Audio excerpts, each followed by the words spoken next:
Здравейте, госпожо! Това е моя проект за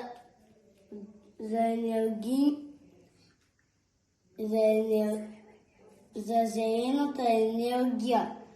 От едната страна на полето има вятърни турбини, а от другата страна планините е вулкана.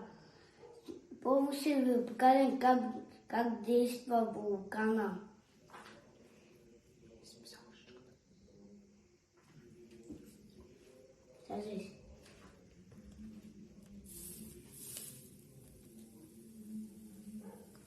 Ето е лавата.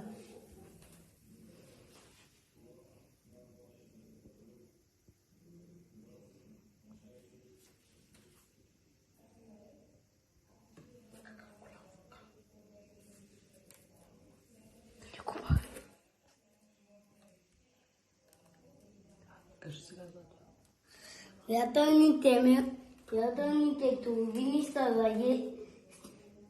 задвиждат от вятъра и от тях се създава ток и електричество. И от тях имаме тока. От вятъра се задвиждат от вятъра. Здравейте! Днес ще ви покажа как се прави вулкан от пластелин, оцет и сода.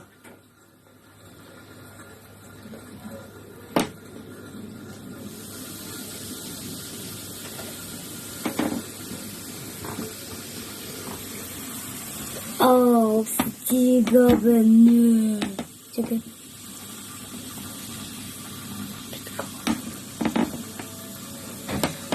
Това невероятно! Може още малко да се